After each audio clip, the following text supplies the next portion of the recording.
Bapak ada mic.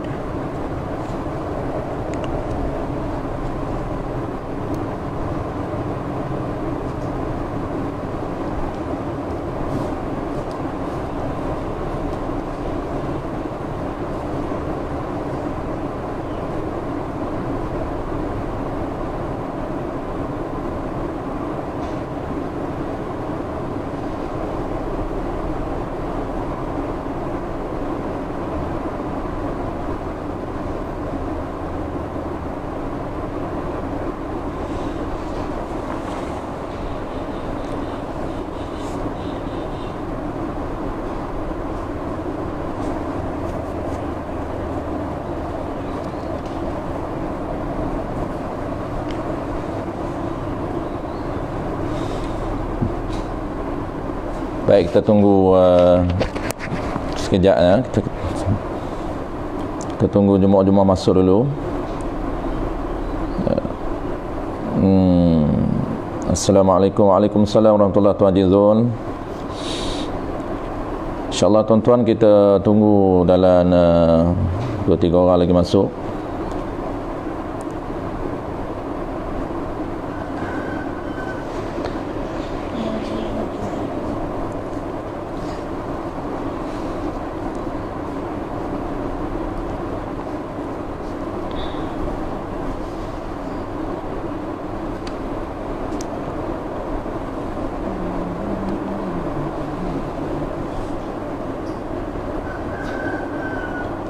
Kita tunggu kawan-kawan kita masuk dulu sebelum kita mula. InsyaAllah sekejap lagi kita mula.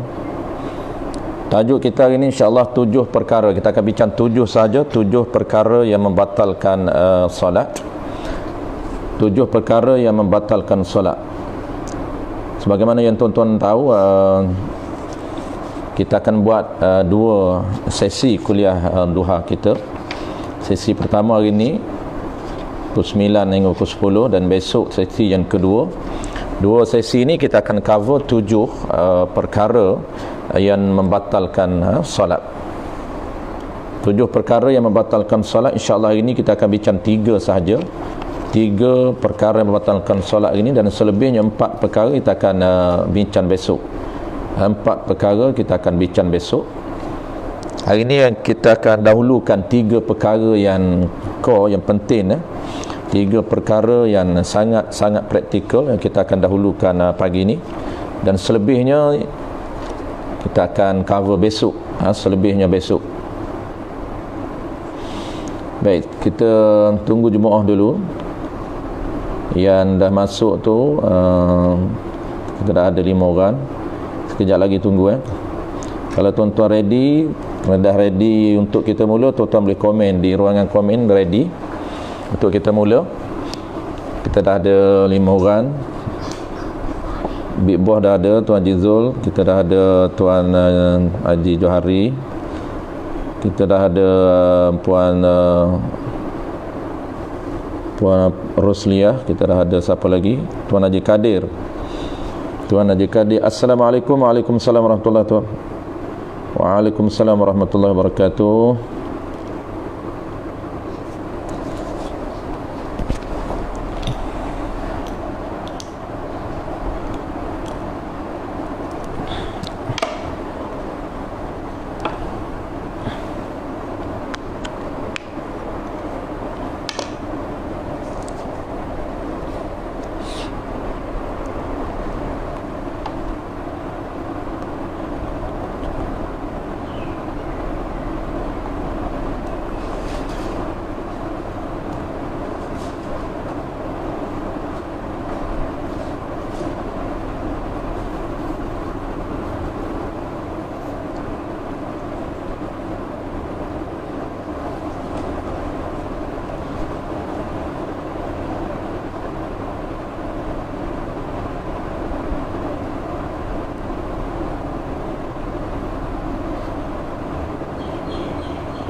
Baik, saya ulang sekali lagi tajuk yang kita akan bincang pagi ini, 7 perkara yang membatalkan solat. Ini siri daurah kita yang terakhir.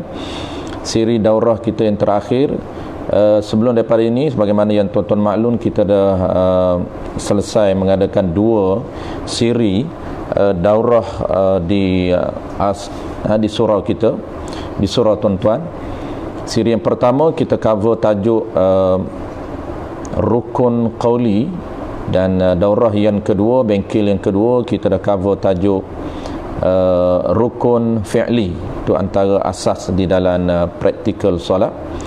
Dan tajuk asas yang ketiga yang kita akan cover hari ini, pagi ini dan pagi besok, iaitu berkaitan dengan perkara yang membatalkan solat. Perkara yang membatalkan solat. Banyak perkara yang membatalkan solat, tapi kita akan pilih 7 daripada beberapa perkara yang membatalkan solat. Kita akan pilih 7 saja. 7 yang penting. 7 yang penting, iaitu perkara yang membatalkan solat. InsyaAllah pagi ni kita akan cover 3 daripada 7, dan selebihnya 4 baki kita akan bincang besok. Okay, kita tunggu sekejap lagi. Kalau tuan-tuan dah ready, komen ready, kita akan mula. Al-Fadil Hanifah, Assalamualaikum. Waalaikumsalam warahmatullahi wabarakatuh. 3 tajuk yang kita akan cover hari ini, 3 perkara yang membatalkan solat hari ini. Yang pertama, berkata-kata dengan sengaja. Yang kedua, melakukan pergerakan yang banyak. Yang ketiga, terkena najis yang tidak dimaafkan. Ini 3 tajuk yang penting, 3 tajuk yang penting yang kita akan dahulukan pagi ini. Dan 4 perkara yang membatalkan solat kita akan cover besok. Kita dahulukan tajuk-tajuk yang penting dulu. 3 ni antara tajuk yang sangat-sangat praktikal, yang perlu kita tahu panduan perkara yang membatalkan solat kita.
Sementara kita menunggu jemaah kita masuk, tuan, saya sebut sekali lagi, kita akan bincang pagi ini 3 daripada 7 perkara yang membatalkan solat. 3 daripada 7 perkara yang membatalkan solat, iaitu yang pertama yang kita akan bincang pagi ini, berkata-kata ataupun bercakap dengan sengaja. Yang kita akan bincang macam mana bercakap yang boleh membatalkan solat.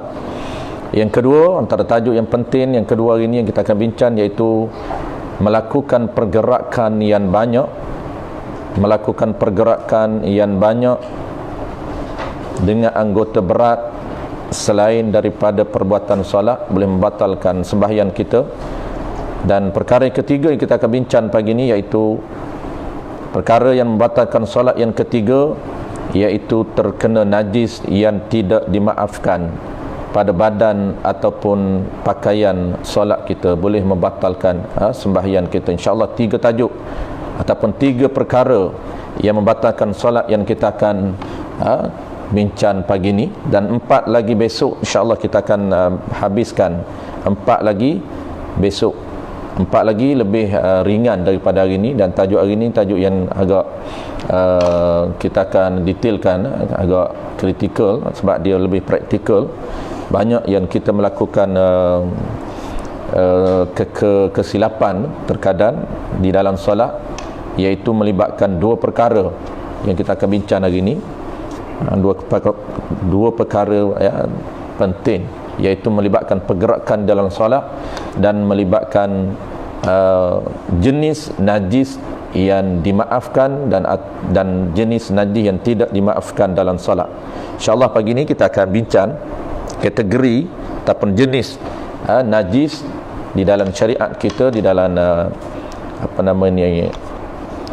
agama, ataupun di dalam bahasa fiqh dipanggil di dalam syarak, jenis najis yang tidak dimaafkan oleh Allah Ta'ala. InsyaAllah kita bincang beberapa kategori najis yang tidak dimaaf. Ada yang tidak dimaaf dalam solat, ada yang tidak dimaaf dalam air, dan ada yang dimaafkan dalam solat, dan ada juga yang dimaafkan dalam air boleh mengambil wuduk. InsyaAllah itulah tajuk, 3 tajuk yang kita akan bincang hari ini.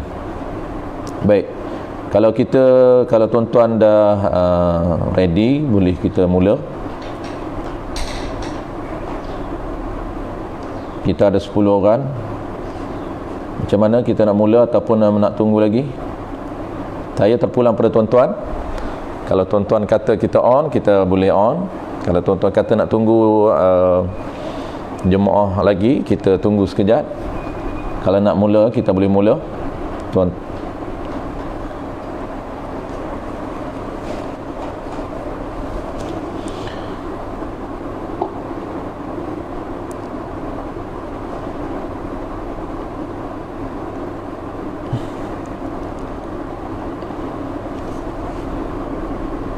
kita tanya bos kita, macam mana Tuan Haji Zul, kita nak mula ataupun nak tunggu lagi?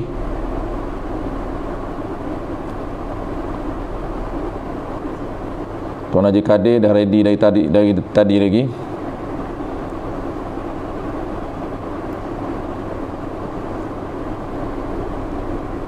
Puan Noyin, Assalamualaikum. Waalaikumsalam warahmatullahi wabarakatuh.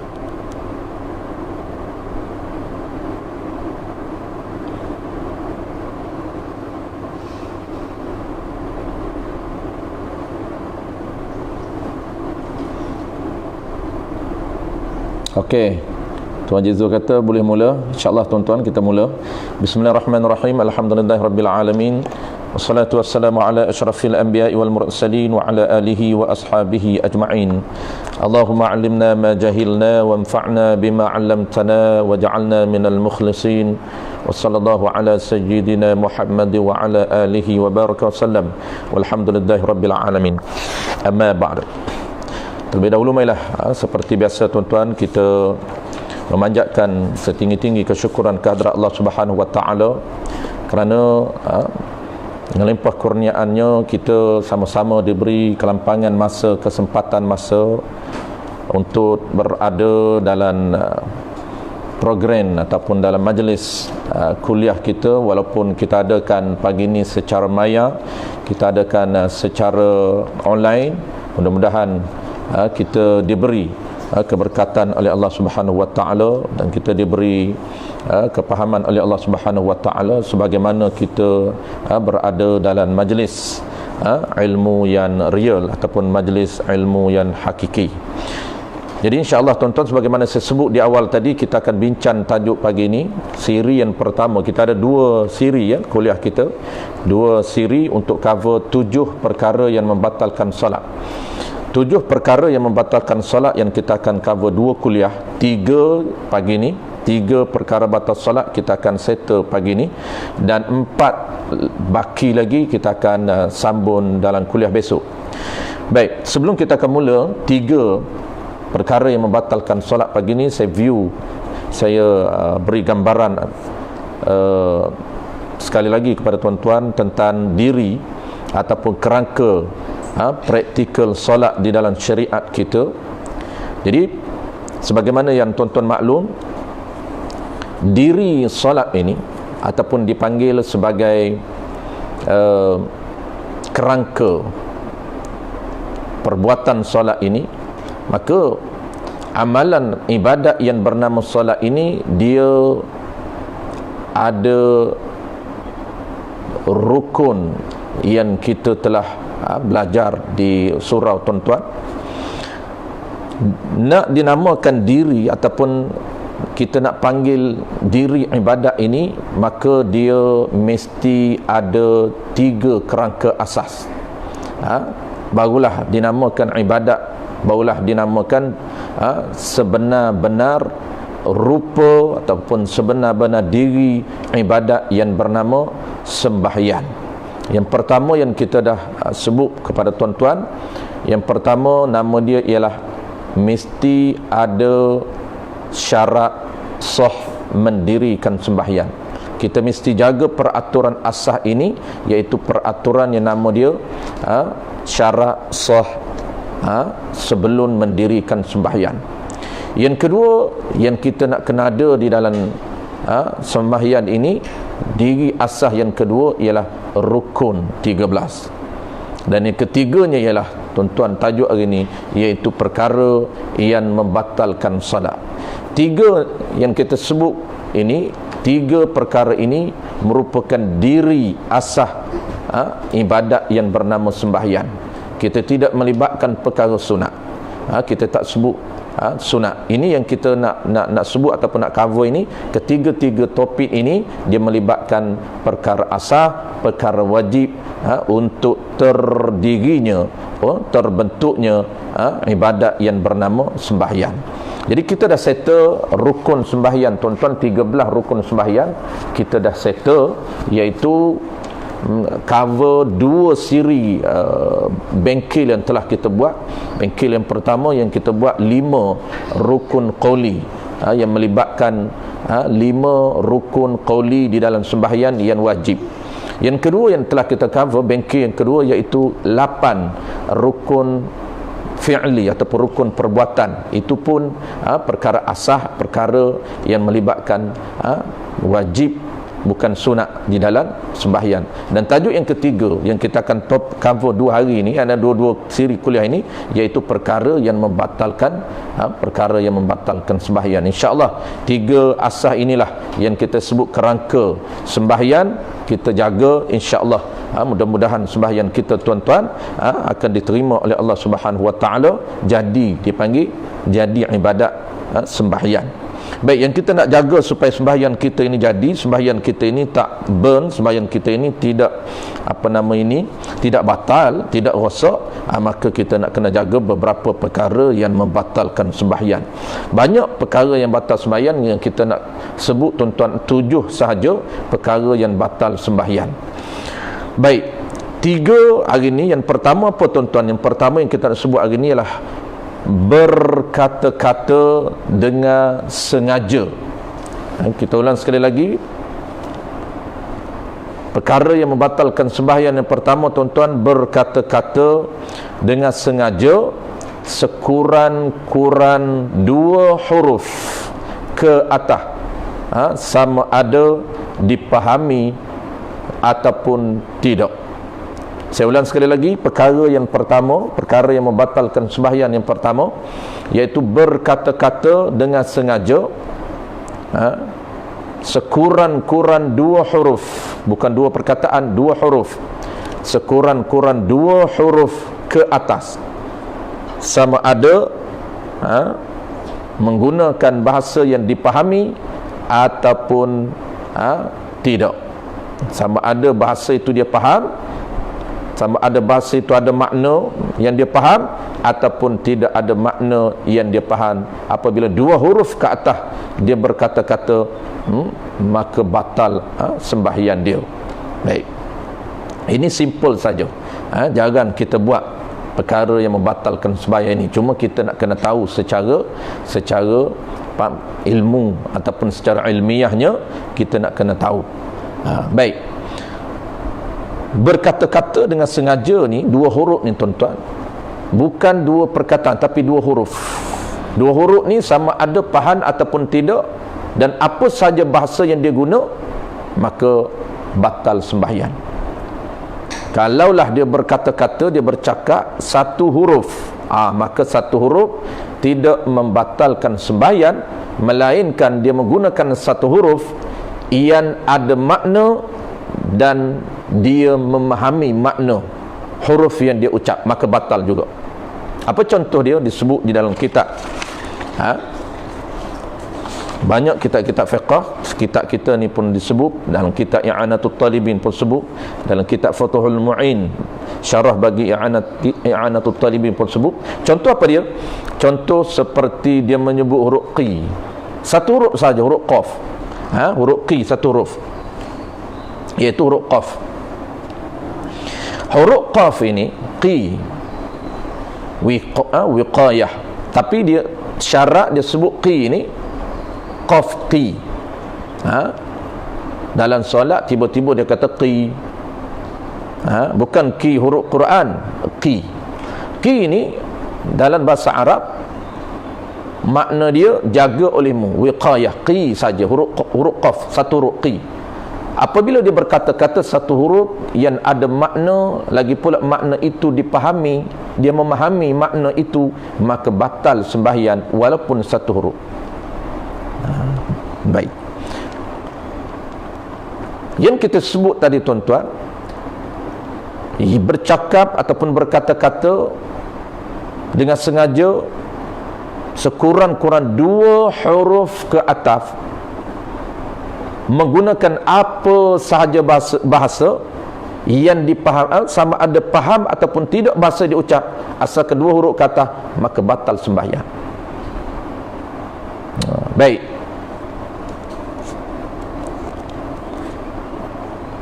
kesimpulan dia, kita nak settlekan perkara pertama. Kesimpulan dia tuan-tuan, dalam tajuk ataupun dalam perkara yang pertama ini, kesimpulan dia, kita bercakap, berkata-kata, apa jua bahasa, tak kira bahasa apa, 2 huruf, syarat dia 2 huruf ke atas. Apa saja bahasa, asalkan 2 huruf ke atas, maka batal. Melainkan bahasa yang tidak membatalkan sembahyang, bahasa yang tidak membatalkan sembahyang, dia boleh digunakan di dalam solat tuan-tuan. Apa dia? Yang pertamanya ialah bahasa Quran. Melainkan bahasa Quran. Yang keduanya, melainkan dia berkata-kata dalam solat itu bahasa yang dibenarkan untuk dia bercakap dalam solat, ialah melainkan zikir. Yang ketiga, melainkan doa di dalam bahasa Arab. Ini 3 bahasa yang dibenarkan di dalam solat. Bahasa yang dibenarkan dalam solat tuan-tuan ada 3 saja. Bercakaplah banyak mana dalam solat, 3 bahasa ini tidak membatalkan solat. Apa dia? Pertamanya bahasa Quran. Baca surah apapun tidak membatalkan, bahkan dapat pahala sunat. Kalau dia baca surah Fatihah, itu dapat pahala wajib, kerana wajib membaca surah Fatihah. Dan selain daripada surah Fatihah, dia baca surah-surah lain. Apa saja surah, asalkan bahasa itu bahasa Quran, maka akan dapat pahala sunat. Yang pertama, bahasa Quran, bahasa yang tidak membatalkan, bahasa yang dibenarkan bercakap dengan Quran. Yang kedua adalah solat. Yang kedua apa dia? Yang kedua ialah bahasa yang nama dia zikir, zikrullah. Perkataan, ucapan, pertuturan termasuk dalam zikrullah, maka dibenarkan untuk dia berkata-kata di dalam sembahyang. Zikrullah. Contoh apa tuan-tuan zikrullah? Contoh dia mengucapkan subhanallah.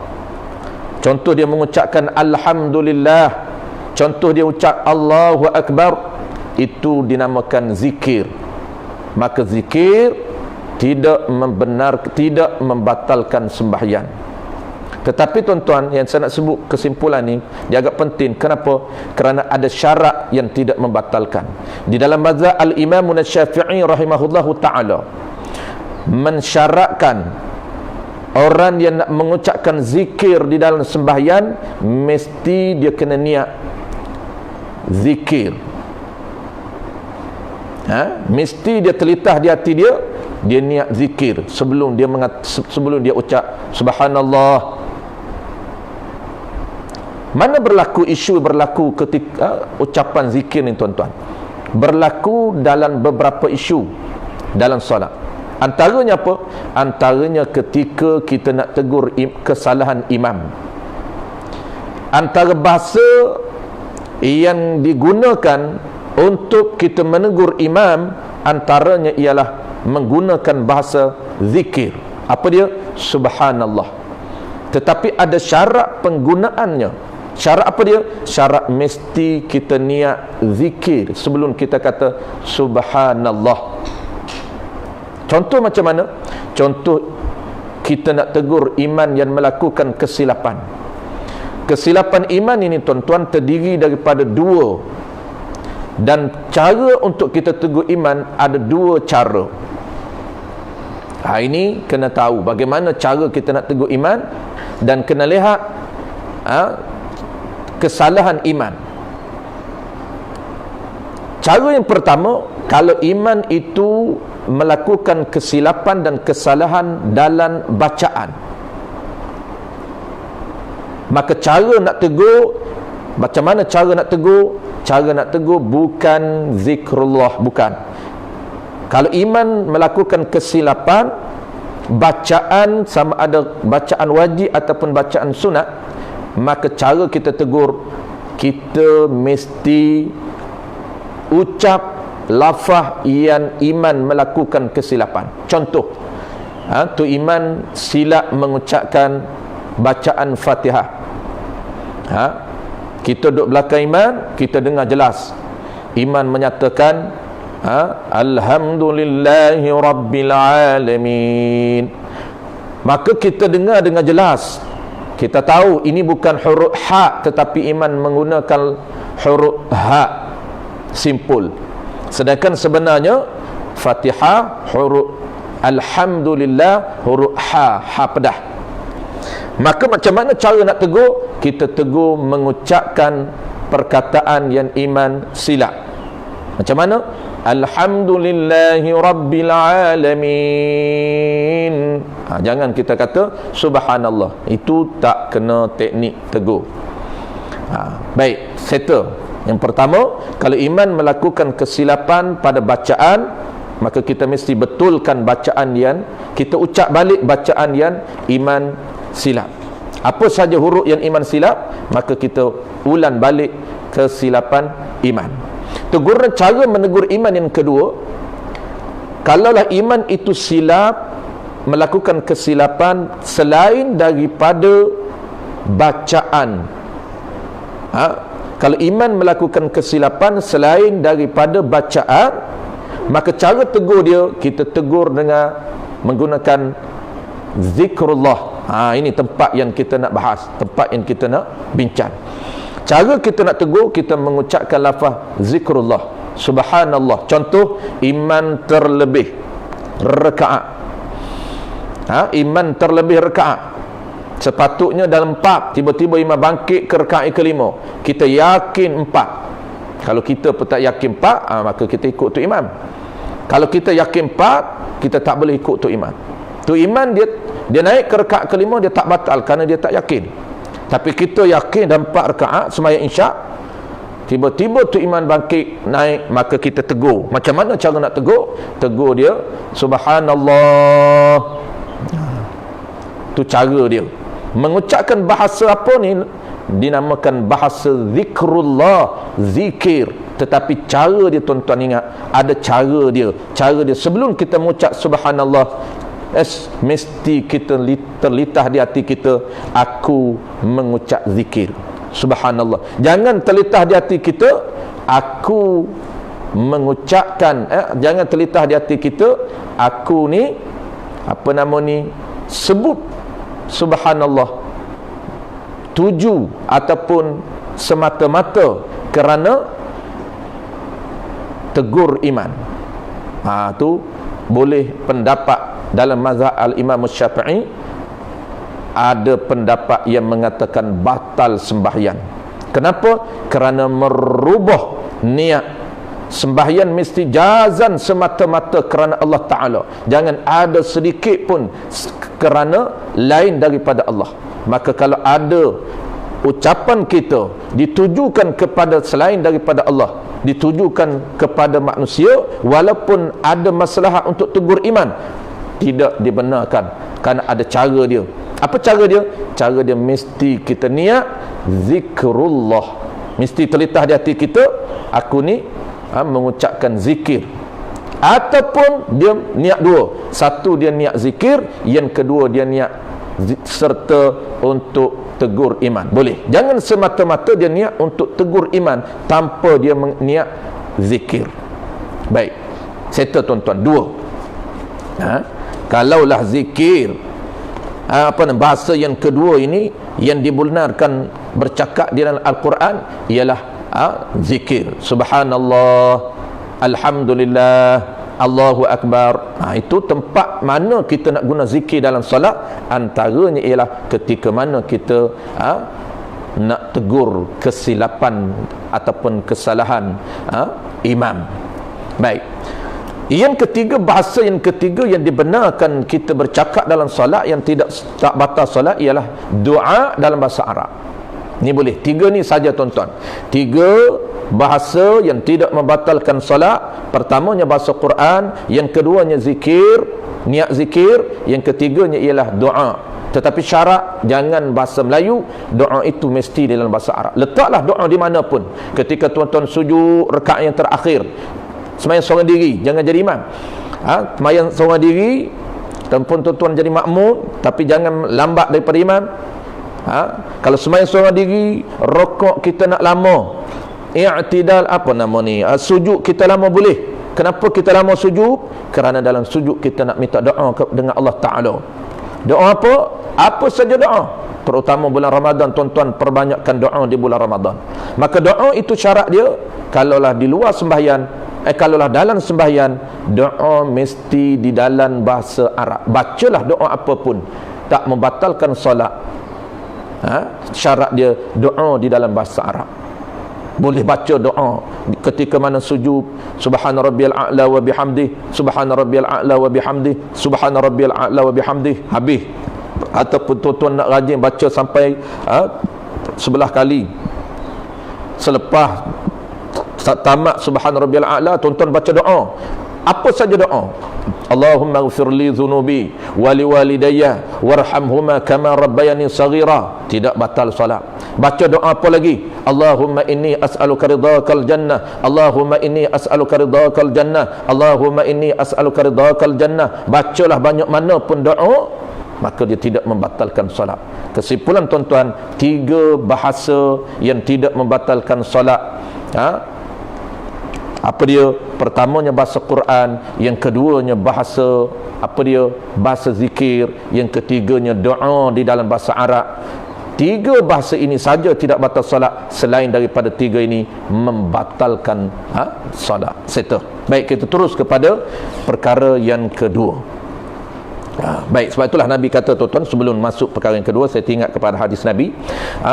Nabi menyatakan, inna hadhihi salata la yasluhu fiha syai'un min kalamin nas, innama hiya tasbihu wa takbiru wa qiraatul Quran. Nabi menyatakan, inna, sesungguhnya, hadhihi salata, sesungguhnya sembahyang ini tidak ada di dalamnya, di dalam sembahyang itu sesuatu perkataan manusia. Tidak boleh nak masukkan dalam sembahyang apa saja perkataan manusia, melainkan yang boleh dituturkan di dalam sembahyang, kata Nabi, innama huwa tasbihu wa takbiru wa qiraatul Quran, melainkan, kata Nabi, tasbih yakni zikir. Melainkan yang dibolehkan bertutur dalam solat, kata Nabi, apa dia? At-tasbih yakni zikir. Mengucapkan tasbih subhanallah, itu dinamakan zikir. Lagi kata Nabi, wat takbir, mengucapkan takbir dalam sembahyang, Allahu Akbar, boleh. Dan kata Nabi, wa qiraatul Quran, dan mengucapkan lafaz ataupun bahasa Quran, itu sahaja bahasa yang tidak membatalkan solat. Baik, satu. Yang kedua, perkara yang membatalkan sembahyang yang kedua, tuan-tuan, ini antara yang kita nak fokus hari ini, iaitu dua perkara yang kita nak fokus hari ini, yang penting, tuan-tuan, yang praktikal dalam solat kita, yang perlu kepada perhatian kita, perlu kepada cakna kita, kerana terkadang kita tak perasan. Apa dia? Iaitu pergerakan yang boleh membatalkan sembahyang. Perkara yang membatalkan yang kedua, apa dia, tuan-tuan? Perkara membatalkan sembahyang kedua yang kita nak bincang ini, iaitu pergerakan, melakukan pergerakan yang banyak berturut. Kita ulang sekali lagi, tuan-tuan, melakukan pergerakan yang banyak di dalam sembahyang selain daripada perbuatan solat. Itu saya sebut, tuan-tuan, itu bahasa yang ringkas, kemudian kita detailkan. Saya ulang sekali lagi bahasa ringkasnya, melakukan pergerakan yang banyak di dalam sembahyang selain daripada pergerakan sembahyang. Pergerakan, ada pergerakan yang selain daripada pergerakan sembahyang, sama ada pergerakan wajib dan pergerakan sunat, maka ada pergerakan yang boleh membatalkan sembahyang. Dalam sembahyang ni, tuan-tuan, pergerakan yang diperintah oleh Allah Ta'ala ada dua sahaja. Pertamanya, pergerakan wajib, dapat pahala wajib. Yang kedua, pergerakan sunat, dapat pahala sunat. Dua pergerakan ini saja yang dianjurkan, yang diperintah, yang diarahkan oleh Allah Ta'ala supaya kita bergerak. Ini dipanggil praktikal. Kita praktis solat. Apabila tuan-tuan solat, bermula takbir Allahu Akbar sampai salam Assalamualaikum warahmatullah. Kesimpulannya, tuan-tuan, asasnya pergerakan tuan-tuan ada dua pergerakan yang akan dibayar oleh Allah Ta'ala. Pergerakan yang ada payment, pergerakan yang ada imbuhan di sisi Allah Ta'ala. Sama ada pergerakan itu pergerakan yang wajib, akan dibayar dengan pahala wajib, dan pergerakan itu pergerakan sunat, akan dibayar dengan pahala sunat.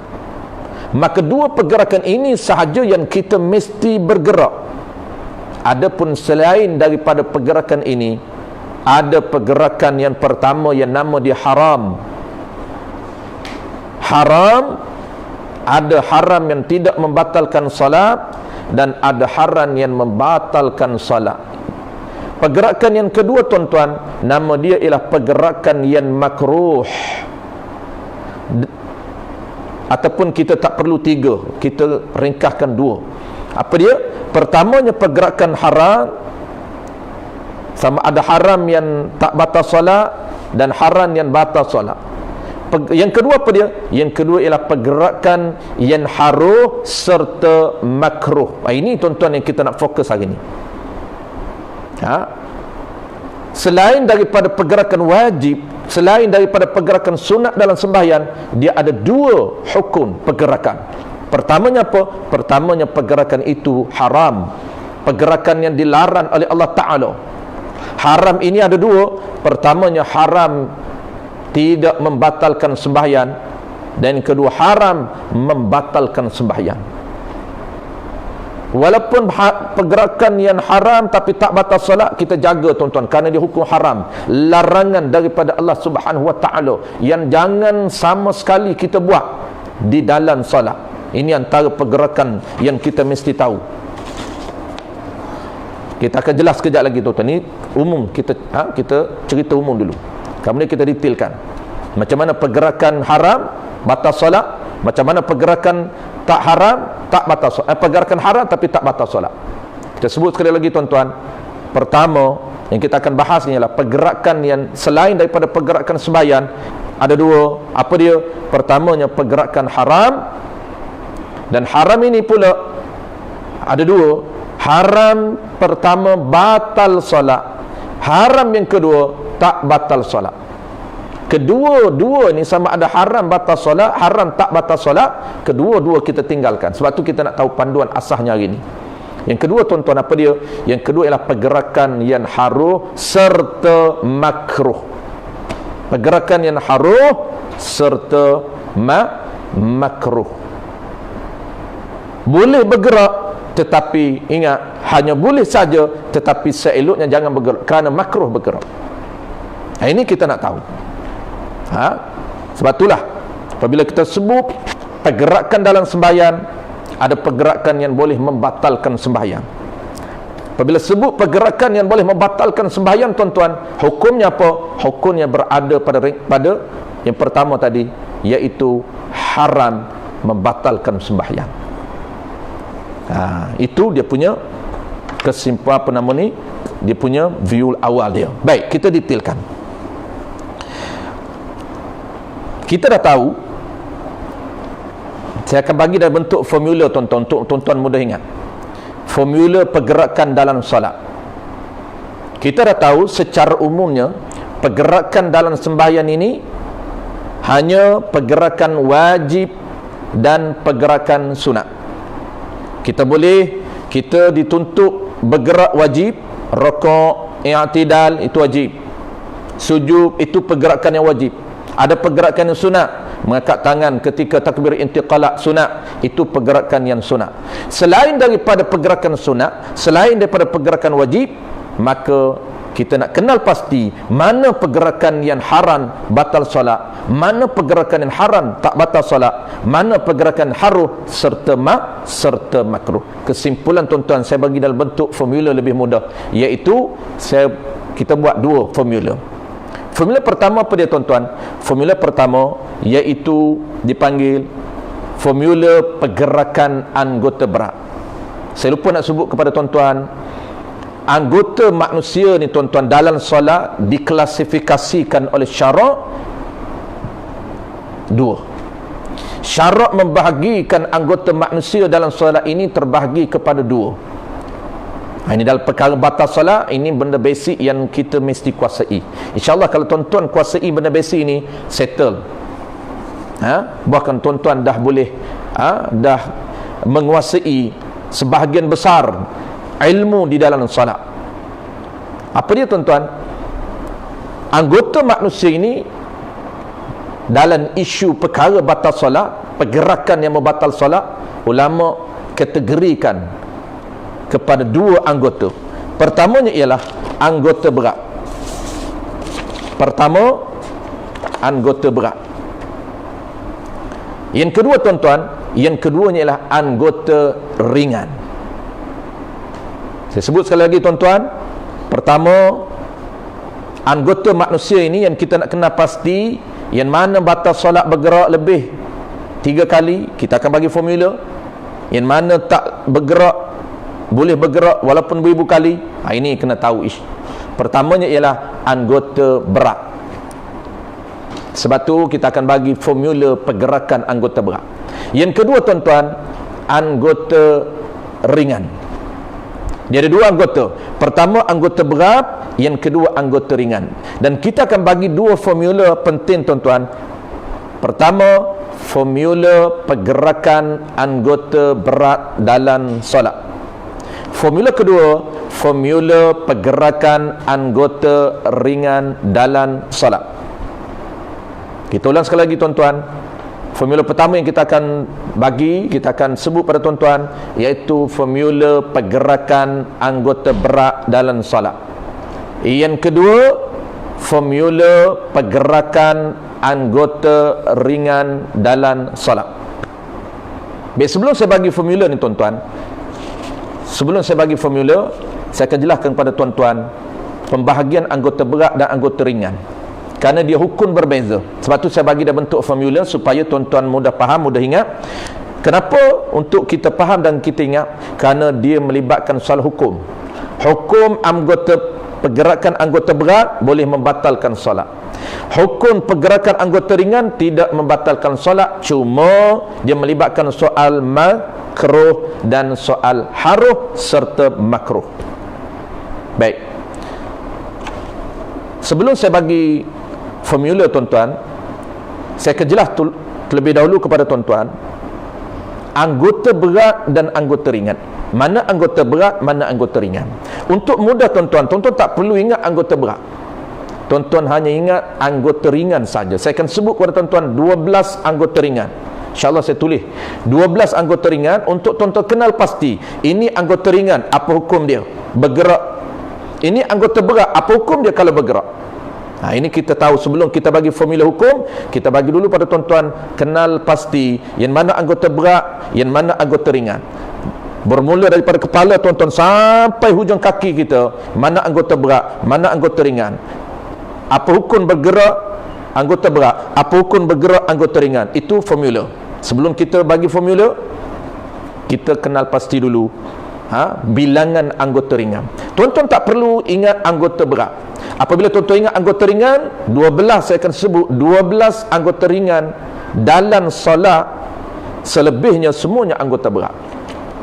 Baik, kita bilan tuan-tuan, kita sebut anggota ringan.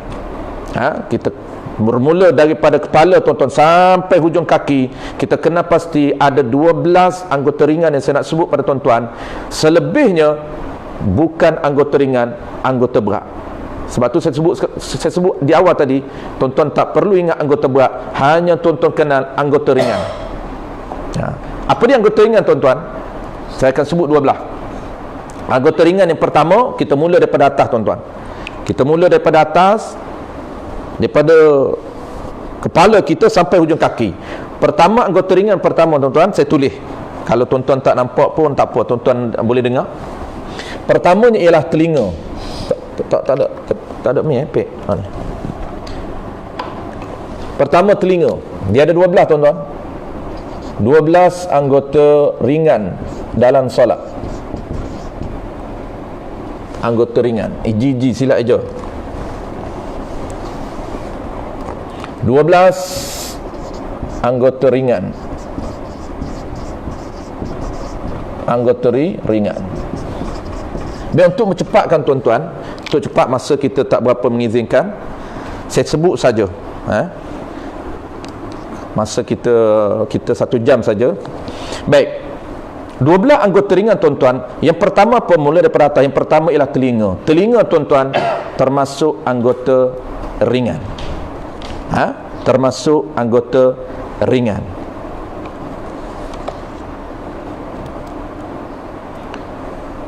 Baik, untuk lebih tuan-tuan faham serta contoh, lebih faham dengan contoh yang saya nak bagi 12 contoh ini. Baik, saya bagi dulu tuan-tuan formula, kerana formula ada satu je.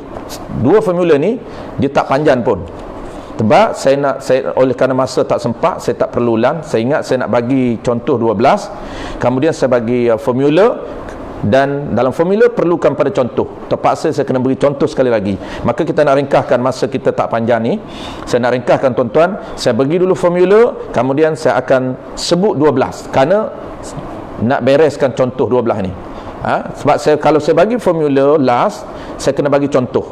Maka contoh berada pada 12. Baik, saya sebut formula tuan-tuan.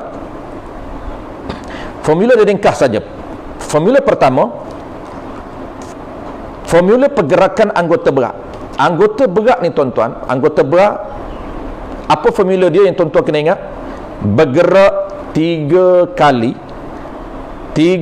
kali ke atas. Bergerak 3 kali ke atas berturut-turut, batal solat.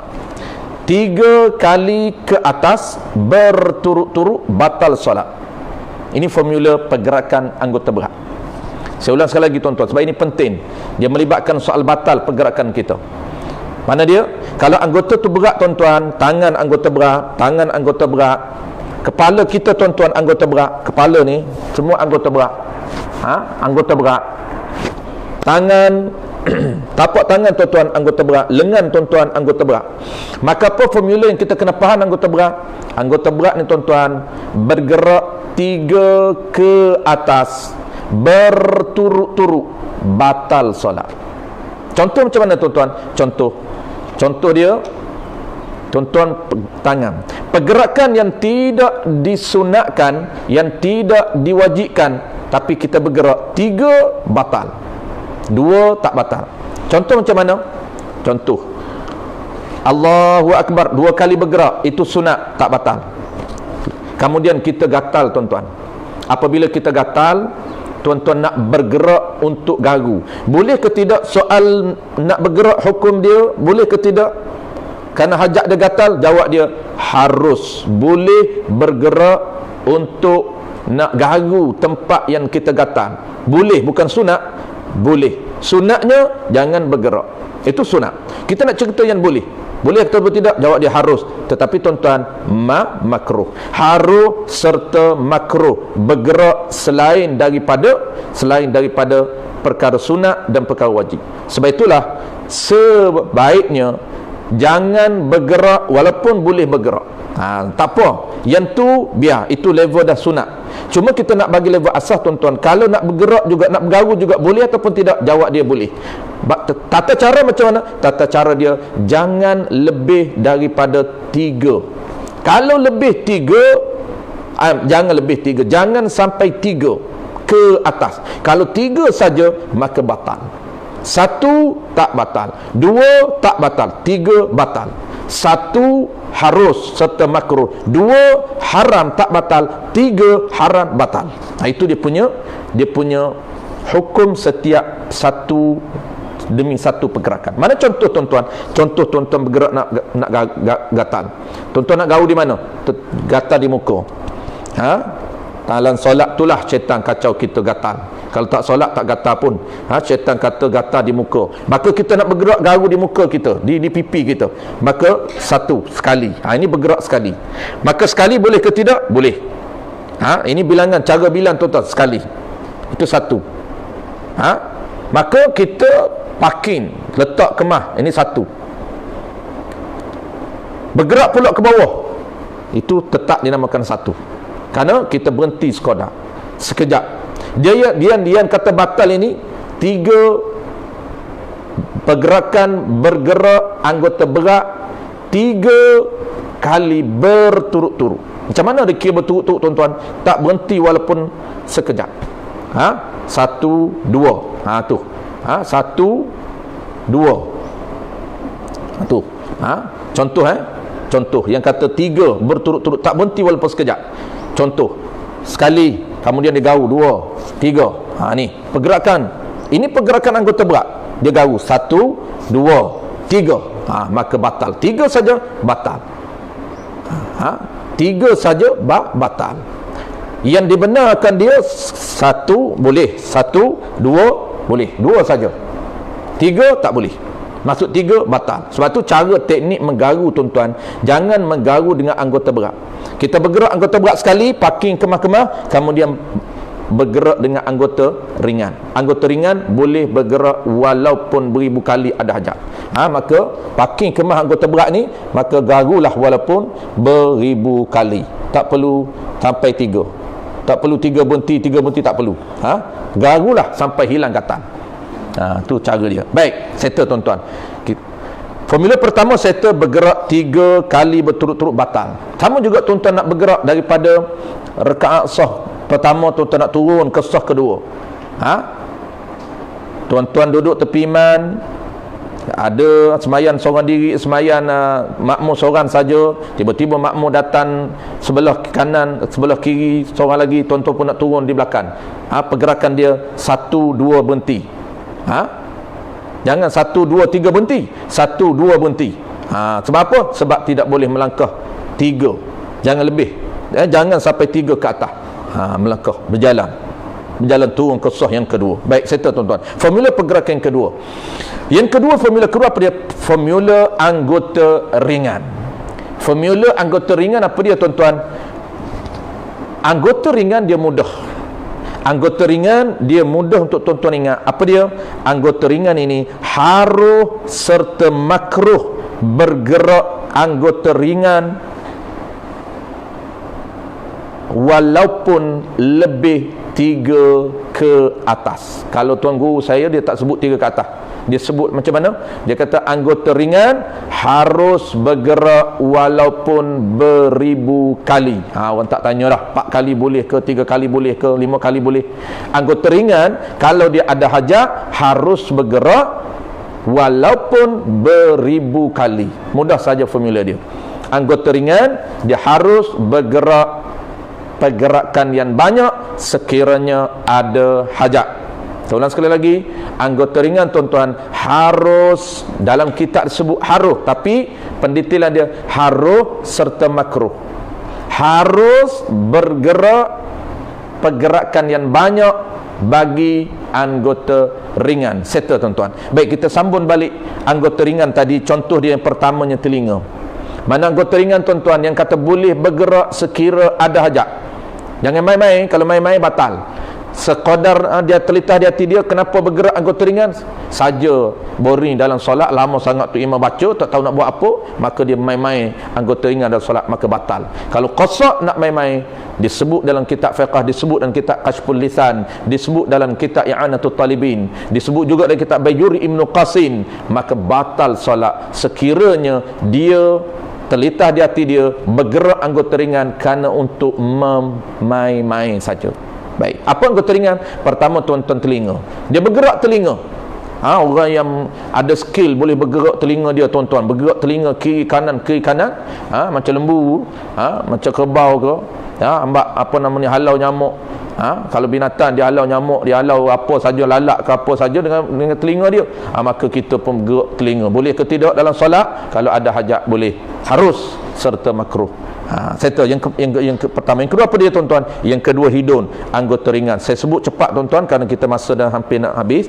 Yang keduanya hidung. Yang ketiganya apa dia tuan-tuan? Yang ketiganya kening. Akad kening dalam solat tak batal. Kawan duduk tepi, nak bercakap tak boleh. Maka akad tengin, tegur kawan dalam solat. Tegur dengan bahasa ke tidak? Tidak. Tegur dengan isyarat. Isyarat apa? Isyarat kening, angkat kening. Tu tanda dia tegur kawan dia. Boleh ke tidak? Haruh, tapi makruh. Makruh jangan buatlah. Cerita dia haruh saja nak buat boleh, tapi makruh. Yang ketiga kening. Yang keempat apa dia tuan-tuan? Yang keempat biji mata. Biji mata kita ni anggota ringan, tak batal solat. Sekejap tengok kiri, sekejap tengok kanan, sekejap tengok atas, sekejap tengok bawah. Cuma makruh. Tu orang panggil gerakan makruh. Kenapa makruh? Kerana sunat kita dalam solat tengok mata kita, tengok ke tempat kita nak sujud. Sunat jangan tengok kiri, jangan tengok kanan, jangan tengok atas, jangan tengok kawan, tengok tempat kita sujud. Allahu Akbar, tengok sejadah, jangan pejam mata. Kalau boleh ke tidak nak tengok kiri, tengok kanan, nak tengok kawan siapa di sebelah kiri, siapa sebelah kanan. Nak tengok Tok Bila ada ke tidak, Tok Siak ada ke tidak, kawan kita datang ke tidak. Boleh, tapi makruh. Yang keempat, Yang kelima apa tuan-tuan? Yang kelima, kelopok mata. Tadi kening, kelopok mata kita ni termasuk anggota ringan, bergerak lebih 3 kali tidak batal solat. Yang ke-6, lidah. Lidah ni tuan-tuan, lidah bergerak lebih 3 kali dan solat tidak membatalkan solat. Dia buat keluar lidah. Sekejap-sekejap buat keluar lidah. Sekejap-sekejap buat keluar lidah. Bergerak je lidah dia, tidak membatalkan solat. Yang ke 5, 6, 7 tuan-tuan. Yang ke-7 apa dia? Yang ke-7 bibir. Yang ke-7 bibir kita. Bibir tuan-tuan, anggota ringan. Bergerak. Bibir je bergerak. Bergerak bibir. Lebih 3 kali pun tak batal solat. Yang ke-7, yang ke-8 tuan-tuan. Yang ke-8 ialah payudara. Payudara anggota ringan. Payudara anggota ringan, sama ada lelaki ataupun perempuan, dia bergerak lebih 3 kali kalau ada hajat, ataupun dia bergerak sendiri tuan-tuan, tidak membatalkan solat. Ini antara tajuk penting tuan-tuan, walaupun nampak kelakar tapi tajuk penting untuk kita tahu. Ada isu yang saya pernah bincang ataupun saya pernah sebut dalam kuliah sebelum daripada ini. Ada orang tanya, ada orang kata apabila rokok bergerak payudara maka batal solat. Ini dia tak tahu formula asah. Dia kata kalaulah rokok payudara bergerak, payudara jadi macam buai, berayun-rayun kiri kanan walaupun tak sengaja, maka batal solat. Ini orang yang tak faham formula asah tuan-tuan. Baik, settle. Yang ke-9 apa dia? Yang ke-9 zakar. Zakar juga anggota ringan, bergerak lebih 3 kali tidak batal solat. Yang ke-10 apa dia? Faras, juga anggota ringan, bergerak lebih 3 kali tidak batal solat. Yang ke-11 apa dia tuan-tuan? Yang ke-11nya jari tangan kita tuan-tuan. Jari tangan bergarulah walaupun 1000 kali tidak membatalkan solat. Dan yang terakhir tuan-tuan, 12 jari kaki kita. Jari kaki kita yang ke-12 anggota ringan yang terakhir, iaitu jari kaki. Jari kaki tidak membatalkan solat. Jadi sepatutnya ada 13 tapi kita nak ringkaskan. Patut pusat tu, tapi itu kita dah sebut. Hidung dah sebut tadi. Hidung nombor 2. Baik, settle Baik, settle tuan-tuan. Kesimpulan dia, paling penting yang kita kena tahu formula pergerakan. Tuan-tuan dah tahu anggota ringan ada 12 dan selebihnya semuanya berat. Kepala ni tuan-tuan berat. Jangan bergerak lebih 3 kali. Walaupun pergerakan itu pergerakan yang bukan pergerakan, maksudnya pergerakan yang dia orang panggil apa? Tak perasan. Dia bukan sengaja. Tak perasan. Bergerak. Di luar solat tak bergerak.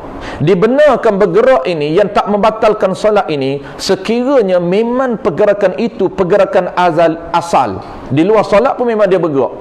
Dalam solat bergerak, ya, dibenarkan. Tetapi kalau di luar solat dia bukan ada penyakit apa, dalam solat, di luar solat dia tak sakit apa, tak bergerak pun, dalam solat aja bergerak, habit dia hanya bergerak dalam solat, maka batal solat tuan-tuan. Contoh macam mana? Contoh tuan-tuan, ni banyak berlaku contoh-contoh. Dalam solat, di luar solat dia tak jadi isu apa pun bergerak. Di luar solat sembang dengan kita elok. Tiba-tiba dalam solat dia bergerak kepala dia. Kenapa? Kadang-kadang dia baca. Bacaan dia nak balance dengan suara dia, dengan bacaan dia, menyebabkan bergerak. Ataupun khusyuk sangat bergerak bacaan. Di luar sembahyang boleh bergerak, tapi dalam sembahyang tidak boleh bergerak. Kepala tak boleh bergerak. Bacalah sedap mana tuan-tuan, nak masuk lagu apa, jangan bergerak. Bismillahirrahmanirrahim. Alhamdulillahirabbil alamin. Itu lebih 3 kali.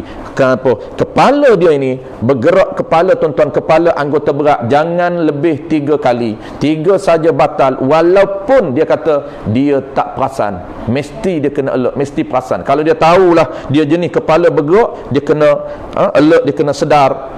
Dalam solat dia kena jaga. Kerah macam patung tak apa. Bismillahirrahmanirrahim. Alhamdulillahirabbil alamin. Arrahmanirrahim. Maliki yaumiddin. Jaga. Sebab dia tahu dia jenis kepala dia bergerak. Kena jaga. Jangan bergerak. Kadang-kadang bergerak dalam sembahyang, maka kita, kalau imam bergerak, maka makmum tak boleh nak ikut kerana batal sembahyang. Melainkan dia jenis orang yang di luar sembahyang pun memang dia bergerak kepala. Kalau dia cakap dengan kita pun bergerak kepala dia. Dalam solat pun dia benar akan bergerak. Kerana itu memang habit daripada luar lagi. Memang penyakit. Macam orang Pakistan tu, orang penyakit ketar tu, dia di luar pun ketar, dalam solat pun Allahu Akbar, Bismillahirrahmanirrahim, Alhamdulillahirabbil alamin, Ar-Rahmanur Rahim.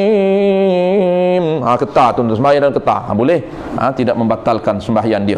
Kerana memang itu antara yang habit daripada luar ataupun penyakit daripada luar. Baik, settle tuan-tuan. Itulah dia antara benda penting yang kita nak bincang ini, tentang pergerakan dalam solat yang membatalkan sembahyang dan pergerakan yang tidak membatalkan sembahyang. Sebab itulah isu kalau orang tanya boleh ke tidak sembahyang nak tengok telefon, sembahyang nak pegang telefon, boleh, tetapi ingat pergerakan itu harus serta makruh. Boleh harus tapi makruh. Dengan syarat tahu teknik dia, jangan lebih 3 kali bergerak. Jangan pergerakan berat itu lebih 3. Satu, berhenti sekejap. 2, dia tak kira 2. Apabila kita berhenti saja sekejap, dia tidak akan kira 2, dia kira 1 balik. Itu penting untuk kita tahu teknik pengiraan. 1, berhenti sekejap. 2, tak, dia tak kira 2, kira 1. Yang kira 2 ni tak berhenti. Dia kira pergerakan yang tidak berhenti tu. Baik, itu dia punya. Yang ketiga tuan-tuan, oleh kerana masa kita dah ni, yang ketiga ni dia 4 lagi tu dia tak berapa perlukan pendetailan. 4 lagi tu dia tak, orang panggil 4 yang saya nak bincang besok tu, dia tak bukan kata tak praktikal, tapi banyak yang kita tidak melakukan kesilapan dengan 4 itu. Yang banyak kita melakukan kesilapannya ialah dengan 2. Apa dia? Pertamanya isu pergerakan. Yang kedua yang kita nak bincang, tak sempat hari ni tuan-tuan, apa dia? Najis. Kenal pasti najis yang dimaaf, yang tidak dimaaf dalam solat. InsyaAllah tuan-tuan besok saya akan cover tajuk ni. Kerana 4 lagi tu, itu lebih santai, dia tak perlu kepada huraian, kerana tak perlu kepada pendetailan macam 2 ni.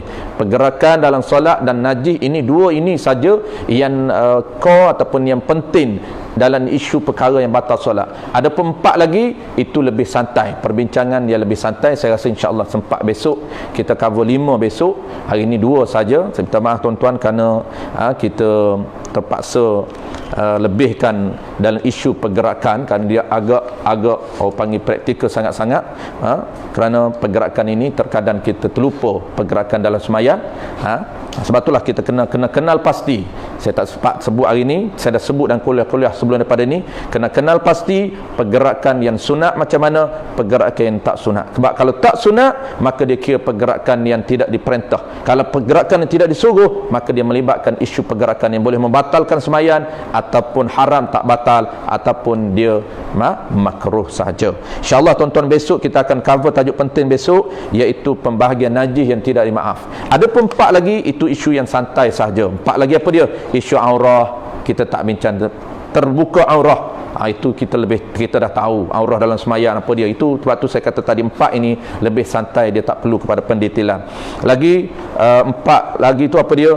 Isu berhadas. Berhadas kita tahu, batal wuduk, kentut batal wuduk tahu. Itu saya katakan tadi. 4 ini santai saja, tak perlu pendetailan. Lagi menggantungkan niat membatalkan solat. Itu kita akan cover besok, benda yang santai. Jadi kesimpulan tuan-tuan besok yang kita akan fokus, benda yang penting besok ialah isu najis. Ada 4 lagi lebih santai, kita tak perlukan huraian, insyaAllah. Terima kasih banyak tuan-tuan. Wallahu a'lam. Saya rasa cukup dulu, masa kita dah sampai 1 jam dah, lebih dah sikit.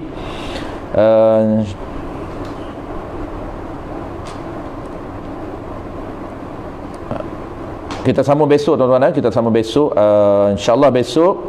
Saya sebut sekali lagi, besok yang kita cover tajuk pentingnya satu saja besok, iaitu nak mengenal pasti najis yang tidak dimaaf dalam solat, dan najis yang tidak dimaaf dalam solat. Dia ada najis tapi dimaaf dalam solat. Itu insya-Allah besok. Itu juga tajuk yang penting tuan-tuan.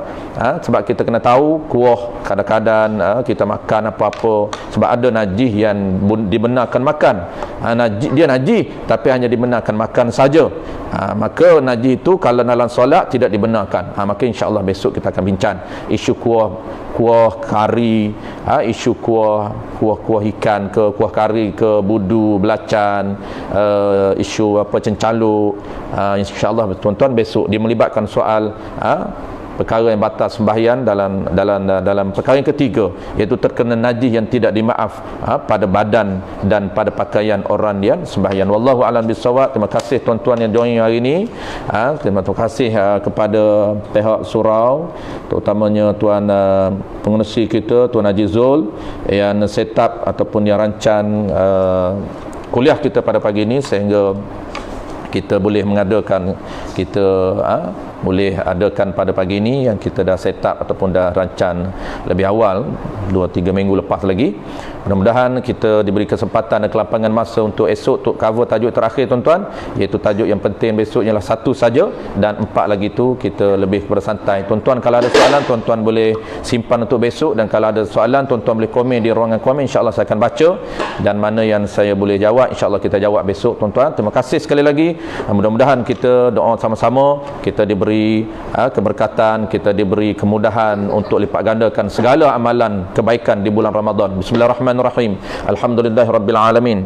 Wassalatu wassalamu ala asyrafil anbiya'i wal mursalin wa ala alihi wa ashabihi ajma'in. Allahumma inna nas'aluka ridhaka wal jannah, ridhaka wal jannah, wa na'udzu bika min sakhatika wan nar.